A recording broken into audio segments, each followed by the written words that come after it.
नमस्कार, मैं हूं राहुल सिंह सोलंकी। विमर्श के इस यूट्यूब चैनल पर आप सभी का स्वागत है। हमारे देश में राजनीतिक विरोध का कोई स्तर ही नहीं होता और आज का आलम तो यह है कि चेतना शून्य और विवेक शून्य हो चले विपक्ष को अगर देश में कुछ अच्छा होते दिख भी जाए तो ये विरोध करेंगे कि आखिर देश में अच्छा क्यों हो रहा है। अच्छा अगर हो भी रहा है तो इतनी रफ्तार से क्यों हो रहा है। 28 मई को प्रधानमंत्री नरेंद्र मोदी नए संसद भवन का उद्घाटन करने जा रहे हैं और अब यह माना जा रहा है कि इस ऐतिहासिक अवसर पर लोकतंत्र का मंदिर कहे जाने वाले संसद भवन के उद्घाटन समारोह से लगभग समूचा विपक्ष गायब रहेगा। दरअसल 19 विपक्षी दलों ने बुधवार सुबह बाकायदा यह घोषणा की है कि वे रविवार को होने वाले संसद भवन के उद्घाटन समारोह का बहिष्कार करेंगे। और बहिष्कार का कारण क्या है? नए संसद भवन का उद्घाटन प्रधानमंत्री नरेंद्र मोदी के हाथों होना। तो विरोध केवल प्रधानमंत्री नरेंद्र मोदी का करना है। इन्हें डर है कि इस उपलब्धि का श्रेय हमेशा नरेंद्र मोदी को मिलता रहेगा। तो आपने देखा होगा कि बच्चे जब आपस में दौड़ लगाते हैं तो उनमें कुछ ऐसे शरारती भी होते हैं जो आगे निकलने वालों को लंगड़ी लगाने का काम करते हैं। तो आज का विपक्ष भी प्रधानमंत्री नरेंद्र मोदी के आगे लंगड़ी लगाने का काम कर रहा है। अच्छा, बहिष्कार तो होना ही था। असल में विपक्ष ने कभी नहीं सोचा था कि नए संसद भवन का निर्माण इतनी जल्द पूरा हो जाएगा। जो आज उद्घाटन का विरोध कर रहे हैं, आपको याद होगा कि वो नए संसद भवन के निर्माण के समय जो सेंट्रल विस्टा का प्रोजेक्ट था उसका भी विरोध कर रहे थे। उस समय चिट्ठीबाजों का एक गिरोह बना था और वो चिट्ठीबाज प्रधानमंत्री को चिट्ठी लिखकर आपत्ति दर्ज करा रहे थे कि सेंट्रल विस्टा परियोजना के अंतर्गत संसद भवन, उपराष्ट्रपति इनक्लेव, प्रधानमंत्री कार्यालय और आवास का निर्माण करना गैर कानूनी और अनुचित है। तो उस समय की चिट्ठीबाजों का गिरोह आज भी चिट्ठी खेल रहा है। हाँ, इन चिट्ठीबाजों में कुछ ऐसे चिट्ठीबाज भी हैं जिनके हस्ताक्षर सामान्यतः आपको हर एक चिट्ठी पर देखने को मिल जाएंगे। अभी कुछ दिनों पहले ही मनीष सिसोदिया के गिरफ्तारी पर जो चिट्ठी प्रधानमंत्री नरेंद्र मोदी को लिखी गई थी उस पर भी आपको इनके हस्ताक्षर देखने को मिले होंगे। सच्चाई यह है कि बेमतलब विरोध करने वाले कुछ विपक्षी नेता फूके हुए कारतूस के समान, जिनके विरोध पर आज देश में कोई ध्यान देने को तैयार नहीं। अच्छा, केवल निर्माण के शिलान्यास का ही नहीं बल्कि आपको याद होगा कि प्रधानमंत्री नरेंद्र मोदी ने जब नए अशोक स्तंभ का अनावरण किया था तब भी कई ऐसे बौद्धिक कमजोर रोगी थे जिनके पेट में दर्द हो रहा था। उनकी ओर से लगातार सवाल उठाए जा रहे थे और कहा जा रहा था कि अशोक स्तंभ में जो शेर है वह पुराने इतिहास से मेल नहीं खाता। उस समय कांग्रेस के अध्यक्ष हुआ करते थे अधीर रंजन चौधरी। उन्होंने लिखा था कि कृपया दोनों कीर्ति के शेरों को देखिए, यह सारनाथ के शेरों को प्रदर्शित करता है या गिर के शेरों को, इसे देखिए और जरूरत हो तो दुरुस्त कीजिए। उस समय भी कुछ लोग ऐसे थे जो सत्यमेव जयते को सिंहदेव जयते और कुछ अशोक स्तंभ के शेरों को आदमखोर बता रहा था। तो उस समय भी विरोध करने वाले लोग अशोक स्तंभ पर बने शेर का विरोध नहीं कर रहे थे, ये केवल विरोध कर रहे थे। इन्होंने केवल यह सीखा है कि सरकार जो करे, खासकर नरेंद्र मोदी जो करे, हमें उसका विरोध करना है। सरकार 370 हटाए तो विरोध करना है, राफेल लाए तब विरोध करना है, वैक्सीन लाए तब विरोध करना है। इन्होंने सुप्रीम कोर्ट तक में याचिका दाखिल कर सेंट्रल विस्टा के निर्माण पर रोक लगाने की बात की थी।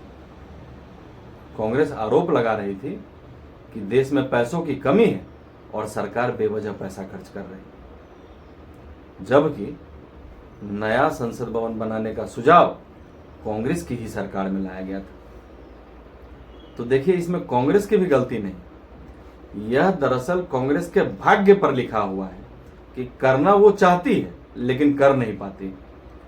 और जब उस काम को कोई दूसरा कर रहा हो तो उसका विरोध करना है। अब आते हैं आज की बात पर। महाराष्ट्र के एक नेता हैं संजय राउत, अभी हाल ही में भ्रष्टाचार के आरोप में जेल की यात्रा कर वापस आए। उन्होंने कहा कि जो नई इमारत बनाकर उसमें शिला लगाई जाएगी उसमें प्रधानमंत्री नरेंद्र मोदी होंगे, ऐसा उसमें लिखा जाएगा। तो जो तमाम विपक्ष के विरोध का मूल कारण है वो संजय राउत ने अपने श्रीमुख से बता दिया।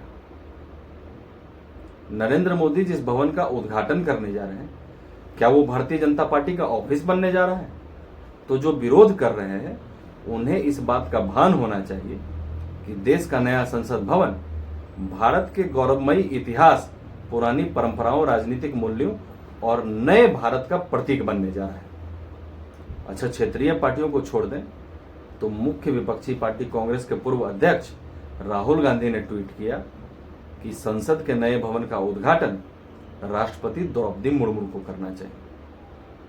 अच्छा, उसके बाद कांग्रेस के वर्तमान अध्यक्ष मल्लिकार्जुन खड़गे ने राष्ट्रपति के प्रति पूरा सम्मान दिखाया। अब भला उनसे कोई यह पूछे कि यह सम्मान उस वक्त कहां चला गया था जब कांग्रेस नेता उदित राज यह कह रहे थे कि द्रौपदी मुर्मू जैसा राष्ट्रपति किसी देश को नहीं मिलना चाहिए। कहती हैं कि 70% लोग गुजरात का नमक खाते हैं, खुद नमक खाकर जिए तब पता चले। तब तो कांग्रेस पार्टी ने ना ही उदित राज को निकाला और ना ही इस कथन के लिए माफी मांगी। आज कांग्रेस आदिवासी महिला राष्ट्रपति की बात कर रही है, लेकिन जब द्रौपदी मुर्मू एनडीए की उम्मीदवार थी तब कांग्रेस के नेता उन्हें डम्मी और कठपुतली कहकर अपमानित कर रहे थे। तो अब विरोध के नाम पर उद्घाटन का बहिष्कार करना कांग्रेस के लिए गले की फांस बनता जा रहा है। संसद भवन और विधानसभा भवन के उद्घाटन को लेकर आए दिन जो बातें सामने आती चली जा रही हैं उससे केवल कांग्रेस का दोहरा नजरिया साफ दिखाई दे रहा है। अच्छा, अभी जो संसद भवन है उस संसद भवन का उद्घाटन 1927 में हुआ था। कांग्रेस के पंडित मोतीलाल नेहरू ने कांग्रेस के अन्य नेताओं के साथ मौजूदा संसद भवन के उद्घाटन में भाग लिया था। तो अब मैं पुरानी बातों का जिक्र क्यों कर रहा हूं? तो आज के परिप्रेक्ष्य में इस बात की जानकारी जरूरी है कि आज के वर्तमान में जो संसद भवन है उसका उद्घाटन ब्रिटिश वायसराय लॉर्ड इरविन ने किया था और इस समारोह में कांग्रेस भी शामिल हुई थी। और उस वक्त अगर कांग्रेस चाहती तो उस कार्यक्रम में शामिल नहीं हो सकती थी। कांग्रेस की ओर से यह कहा जा सकता था कि वे ऐसे किसी कार्यक्रम में शामिल नहीं होंगे जो औपनिवेशिक कब्जे को कायम रखे, या कांग्रेस वर्तमान तर्क के आधार पर यह भी कर सकती थी कि ब्रिटिश राजा संसदीय प्रणाली का वास्तविक प्रमुख है, ना कि वायसराय। तो वायसराय संसद भवन का उद्घाटन क्यों करे? लेकिन कांग्रेस ने उस वक्त ऐसा कोई भी बयान नहीं दिया और उस कार्यक्रम में कांग्रेस शामिल हुई। फिर आज ऐसा क्या हो गया कि जब देश का प्रधानमंत्री नरेंद्र मोदी नए भवन का उद्घाटन करने जा रहे हो तो कांग्रेस इसका विरोध कर रही है। सवाल है कि क्या कांग्रेस की नजर में लोकतांत्रिक रूप से निर्वाचित प्रधानमंत्री उस समय के ब्रिटिश वायसराय से भी कमतर है? अच्छा, इतिहास को टटोलें तो ऐसा नहीं है कि किसी राज्य के विधानसभा भवन या देश के संसद भवन के कई नए भवन का उद्घाटन राष्ट्रपति और राज्यपालों ने ही किया। कई एक ऐसे उदाहरण हैं जब एक सांसद के तौर पर सोनिया गांधी ने भवन की नींव रखी हो या संवैधानिक भवनों का उद्घाटन किया। वर्ष 2020 में सोनिया गांधी ने छत्तीसगढ़ में नए विधानसभा भवन का शिलान्यास किया था और उस समय का आलम यह था कि उस कार्यक्रम में छत्तीसगढ़ के राज्यपाल तक को न्योता नहीं दिया गया।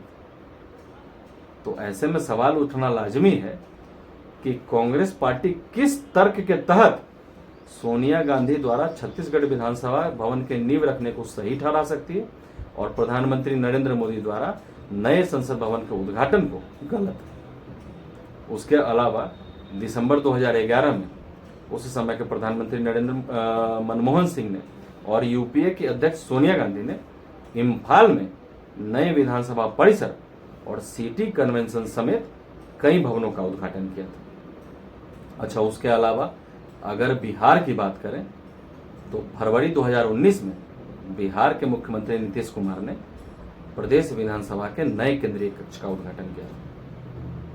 तो इनके तर्कों के अनुसार उद्घाटन तो राज्यपाल को करना चाहिए था, जबकि उस समय तत्कालीन राज्यपाल को इस समारोह में आमंत्रित तक नहीं किया गया था। अच्छा, जब इंदिरा गांधी जी का शासन था, जब 24 अक्टूबर 1975 को दिल्ली में संसद की एनेक्सी का उद्घाटन किया गया और उस समय देश में आपातकाल चल रहा था और राष्ट्रपति भी उस समारोह में आमंत्रित नहीं थे। तो अपने इतिहास को भूल जाने वाली कांग्रेस और तमाम विपक्षी दल जो आज विरोध के नाम पर उद्घाटन का बहिष्कार करने जा रहे हैं, वो भारत के लोकतांत्रिक लोकाचार और संवैधानिक मूल्यों का केवल और केवल घोर अपमान कर रहे हैं। अरे, संसद तो सबके लिए, विरोध के नाम पर केवल उद्घाटन के बहिष्कार करने मात्र से कुछ नहीं होगा। बेहतर होगा कि बचकानी हरकतों का उदाहरण दे रहे विपक्षी दल साहस दिखाते हुए संसद की सदस्यता से इस्तीफा दें और राजनीति से इस्तीफा दें, ताकि उनकी जगह गंभीर और परिपक्व नेता नेतृत्व कर सके। आज के लिए इतना ही, फिर मिलते हैं अगले अंक में किसी और विषय के साथ। तब तक के लिए इजाजत दीजिए।